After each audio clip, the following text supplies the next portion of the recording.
လက်ရှိအခြေအနေထက်တက်တောင့်တက်တာဖြစ်တဲ့ဘဝပိုတိုးတက်တဲ့ဘဝဆိုတာလူတိုင်းလိုချင်ကြတယ်အဲ့လိုဘဝမျိုးရဖို့ဆိုရင်လည်းတကယ်ရနေပြီးသားလူတွေမှာဘယ်လိုမျိုးဝက်ချက်တွေရှိလဲဆိုတာတော့လူတိုင်းစိတ်ဝင်စားကြတယ်ဆိုတော့ဒီလိုအောင်မြင်နေသူတွေရဲ့အောင်မြင်ခြင်းမျိုးဝက်ချက်တွေကိုသိဖို့အရေးကြီးတယ်လို့မျိုးတို့ဘဝကိုမတိုးတက်အောင်ဆွဲချထားတဲ့အရာတွေဆွတ်လွတ်တဲ့အရာတွေကိုလည်းမျိုးတို့သိတဲ့နေပေါ့နော်ဒါကြောင့်ဒီဗီဒီယိုလေးမှာကိုဘဝပို့ပြီးတော့တိုးတက်ခြင်းနဲ့ပို့ပြီးတက်တောင့်တက်တာဖြစ်ခြင်းနဲ့ဆိုတော့ဆွတ်လွတ်တဲ့အချက်6ချက်ကိုပါ sharing ပေးသွားခြင်းပါတယ်နော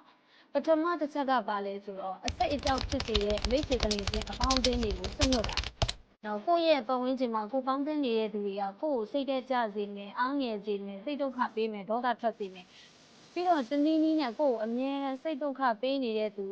ချစ်ခင်နေတာစေလိုတဲ့သူမနာလိုမုန်းထားရှိနေတဲ့သူပေါ့။အဲ့လိုလူတွေဆိုလို့ရှိရင်တို့ကဆွညွှတ်တဲ့social media မှာတောင်မှပဲမျိုးတို့ခဏခဏစိတ်အနှောက်အယှက်ပေးနေတဲ့သူမျိုးလာပြီးတော့ဝေဖန်တက်ခတ်နေတဲ့သူမျိုးအဲ့လိုလူမျိုးတွေကကိုယ့်ကိုစိတ်ညစ်စေတာဒေါသထွက်စေတာစိတ်တက်ကြစေတာတော့ဘာတွေ့တွေ့မရှိဘူးဆိုတော့သူတို့ကသူတို့ကို unfollow လုပ်တာ unfriend လုပ်တာမျိုးတွေမျိုးလုပ်တဲ့နဲ့ကိုယ့်ဘဝဝင်ချင်ပါလေအဲ့တိုင်းပေါ့နော်ဒါပေမဲ့တစ်ခါတလေမှာစိတ်ဒုက္ခပေးနေတဲ့သူတွေကကိုယ့်ရဲ့မိသားစုအတိုင်းဝိုင်းနဲ့ဖြစ်နေတတ်တယ်ပေါ့နော်ဒီလိုမခေါ်မပြောမဆက်ဆံလို့မရတဲ့သူမျိုးတွေကြတော့မျိုးတို့ဟာစီးတစ်ခုသတ်မှတ်ပြီးတော့မှဘယ်လိုအကြောင်းအရာဆိုရင်ပြောခွင့်ပြုဘယ်လိုအကြောင်းအရာဆိုရင်ပြောခွင့်မပြုဘူးမပြောဘူးဆိုတာမျိုးလေးနဲ့သတ်မှတ်ပြီးတော့လှုပ်ထားခြင်းကကိုယ့်အတွက်အရန်အဆင်ပြေပြီးတော့ကိုယ်ပိုင်ဆုံးဖြတ်ချက်တွေကိုချနိုင်တာကိုယ့်အတွက်အဆင်ပြေမဲ့အရာတွေကိုရွေးချယ်ဆုံးဖြတ်နိုင်တာတွေလုပ်နိုင်တဲ့အတွက်ကြောင့်ပို့ပြီးတော့အဆင်ပြေလာပါလိမ့်မယ်နော်နောက်ဒုတိယတစ်ချက်အနေနဲ့ကတော့အစိတ်မှာအများကြီးဖိတ်မိနေတဲ့ကိုယ့်ရဲ့စိတ်ကိုဆွလို့ပါဖြစ်ခဲ့ပြီးသားအရာတွေဆိုတော့ပြန်တင်လို့မရပါဘူး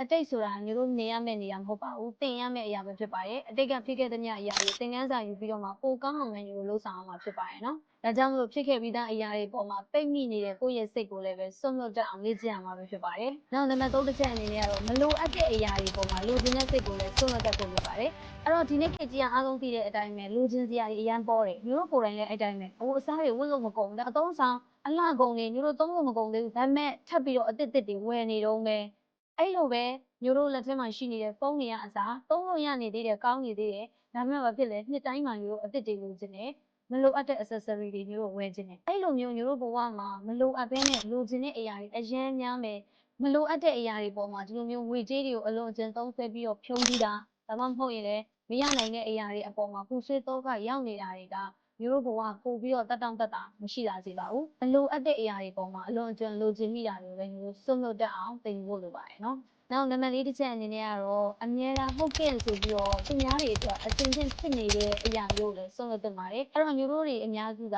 တခြားသူတွေရဲ့အကူအညီတောင်းတာဆိုရင်ကိုယ့်အတွက်အဆင်မပြေနေလဲအားနာလို့ဆိုတဲ့အကြောင်းပြချက်နဲ့ဟုတ်ကဲ့ဆိုပြီးတော့လိုက်တတ်ကြတယ်ပေါ့နော်မျိုးဆိုလည်းဖြစ်မှုပါတယ်အဲ့လိုဖြစ်တဲ့အတွက်နောက်ဆုံးမှာကိုယ်ပဲစိတ်ဆင်းရဲရတယ်ဥပမာအနေနဲ့ငွေကြေးကိစ္စလိုမျိုးနော်တရားကနေပြီးတော့မှငွေလာချီးတယ်ဒါပေမဲ့ကိုကအားနာလို့ဆိုပြီးတော့ငါအတွက်အဆင်မပြေဘူးငါချီးလို့မဖြစ်ဘူးဆိုတာမျိုးမပြောထွက်ဘူးကိုယ့်အတွက်ကောအဆင်ပြေနေလားဆိုတော့ပြေမနေဘူးပေါ့နော်ဆိုတော့ဒီလိုမျိုးအားနာတတ်တဲ့စိတ်အမြဲတမ်းဟုတ်ကဲ့ဆိုပြီးတော့မှသူများရဲ့အကူအညီကိုမငင်းဆန်တတ်တဲ့စိတ်ကြောင့်မလို့ကိုယ်မှာဒုက္ခရောက်ရတာတွေရှိတယ်လို့အဆင်မပြေရတာတွေအများကြီးရှိတယ်ဒီအရာတွေကလည်းကိုပို့ပြီးတော့တက်တောင့်တက်တာဖြစ်တဲ့ဘဝမျိုးကိုမရစေတဲ့ချက်တွေဖြစ်တယ်ပေါ့နော်ကိုကိုချစ်ပါကိုကိုပဲလေးစားပါကိုယ့်အတွက်အဆင်မပြေဘူးဆိုလို့ရှိရင်မဖြစ်နိုင်ဘူးဆိုပြီးတော့မှငင်းတတ်တဲ့အကျင့်မျိုးကိုလေ့ကျင့်ထားဖို့လိုပါတယ်နော်နောက်နံပါတ်5တစ်ချက်အနေနဲ့ကတော့စင်ကြယ်ပေးတတ်တဲ့အကျင့်ကိုဆွလို့ပါတစ်ခုခုလုပ်တော့မယ်ဆိုလို့ရှိရင်တတိထားပြီးတော့မှစင်ကြယ်ပေးတတ်တဲ့အကျင့်လေးကိုဖျောက်ကြည့်ပါစင်ကြယ်မပေးဖြစ်အောင်ဆိုလို့ရှိရင်ကိုလုံးတဲ့အလုပ်လေးကိုတသေးလေးပဲဖြစ်ဖြစ်စပြီးတော့မှလုပ်နိုင်တဲ့အရာလေးကိုချကြည့်ပါမျိုးကိုယ်တိုင်လည်းတတိထားပြီးတော့မှ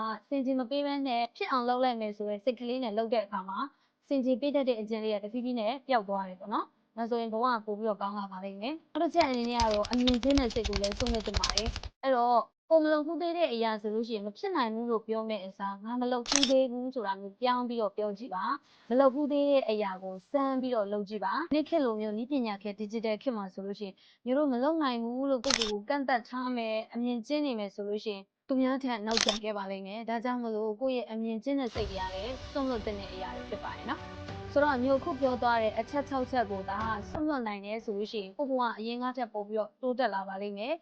တက်တောင့်တက်တာပို့ပြီးတော့ရှိလာပါလိမ့်မယ်နော်ဆိုတော့မျိုးဗီဒီယိုလေးကအကျိုးစုံပြန်ရှိမယ်လို့ပြောနေပါတယ်အကျိုးရှိတဲ့သံဃာမျိုးကို yes လို့ရေးခဲ့ပါဦး share ပေးဖို့လည်းမမေ့ပါနဲ့နော်အားလုံးကျေးဇူးတင်ပါတယ်